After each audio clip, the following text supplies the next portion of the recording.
Here are 5 things I think you need to know before enlisting in the Army. I am an 11 Bravo myself. That's infantry, if you guys don't know. And I have 5 things that I wish I would have knew before joining the Army that I've learned along the way. Number 1, the contract. Signing the contract. Sign the shortest contract. You can always sign longer later. I have a bunch of friends who I know who signed the 6-year contract, who were super gung-ho about joining, and now they wish that they didn't because they only want to do 4 years, or they don't like the Army. They don't want to be in anymore, but they have 6 years compared to my 3 years. So I have a 3 year, 22 weeks. My basic training in AIT was 22 weeks, and now I only have 3 years left. So I'm almost 2 years into my 3 year, 22 week contract. Listen, I know you think that you're going to love the Army and that you're going to want to join, you're going to want to stay in forever, you're going to make a career out of it. That's cool. You can do all that. Do the 3 years, 22 weeks, the 4 years, whatever the minimum contract you can do that first. You can always re-enlist. Don't let anybody tell you that there's no bonus for whatever you're trying to do out there. There's always a bonus. There will be a bonus. I promise you, don't sign a contract with no bonus. I don't care what your ASVAB score was. Mine wasn't great. I didn't get a fucking bonus. And I know people who had worse ASVAB scores who got bonuses, and I didn't. I got messed over by my recruiter. Don't let your recruiter do that to you. Number 2, basic training. Basic training is not that bad. It is hard if you're not in shape, and if you're scared of being away from home and stuff like that, it's hard at first. But you'll get used to it. You become like a family with those guys. You're with them I was with them for 6 months, or a little under 6 months, and it sucks. And it's really not that bad. It's kind of fun in some senses, and you get to like have a bond with those guys who, some of those guys I still talk to this day. I still hang out with to this day. Like I hung out with some of them earlier today who I'll be friends for life with. But other people, I don't care if I ever see them again. You know, it's just like regular work life. My one tip to showing up to basic training would be show up in the best cardio shape you can. Cardio is the biggest thing. Cardio and being able to ruck with a backpack on. And that's about it. You don't need to be strong. You don't need to be able to do a bunch of push-ups, a bunch of pull-ups. That's all great and all if you already have that. And still train that. But I would say cardio would be the biggest thing to go for. That leads me to number 3, physical fitness. When you get to your unit, the one way to stand out is physical fitness.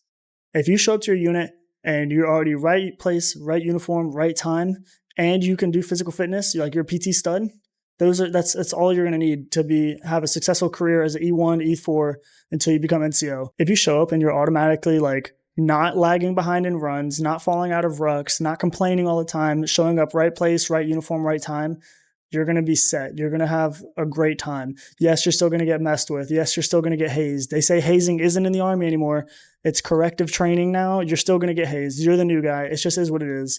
But it's going to be a lot better life if you show up in physical fitness. Some of those standards would be show up being able to run a sub 14 minute 2 mile. That's not hard. Everybody should be able to do that. And for a 5 mile, show up being able to run a sub 40 minute 5 mile. I mean, you're going to get plenty of time in basic training to train for that kind of stuff. You get plenty of time. If you go to airborne school, you run. Everywhere you go in airborne school, you run at a slow pace. And the time you get off, go to the gym, go run, get in shape before showing up to the Army. Run on your free time during basic training. You're going to get free time in between after like dinner and all that stuff. You're going to get free time.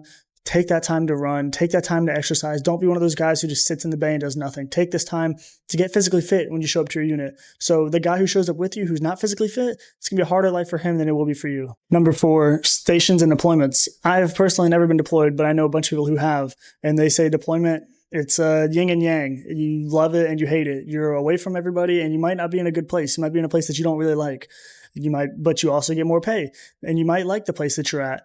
And yes, you're working all the time and you're probably not eating the best food. And I don't really know what all goes on, but I know that you get more pay and you get to experience some part of the world that you've probably never been to. So that's another plus. As far as stations go, I'm stationed in North Carolina. I'm from Florida. Yes, that's a big difference. Yes, it's far away from family, but your family can come see you whenever. You're going to get 4 days. You're going to get holidays. You're going to be able to go home.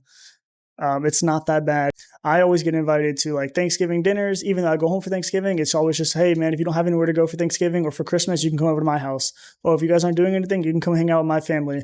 It's people always looking out for other people here on base. And last but not least, I would say is the education and opportunities provided here for you while you're in the Army. The GI Bill is one of the biggest things. You'll get to go to school for free. You can send loved ones to school, your wife, kids, and your GI Bill Obviously, it gets bigger the longer you stay in, the more money you put into it. You can decide that on your own. And you can even get to go to schools yourself. Maybe not, even if you don't want to go to schools, you can go to trade schools. You can learn how to do stuff. You can get certifications no matter what you're in. I know people that get cyber certifications. I know people that have their scuba certifications. I know people that have medical certifications, all kinds of stuff in the Army. The Army is a vast place beyond what your job is.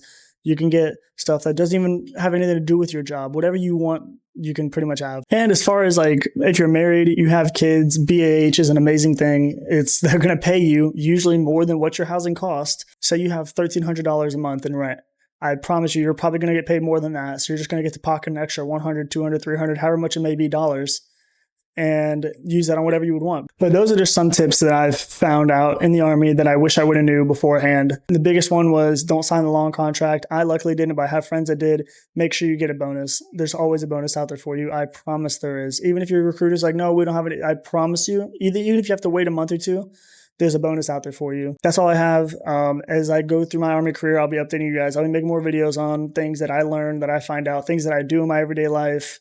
If you have any questions, leave a comment down below. I hope some of this helped you guys. Peace.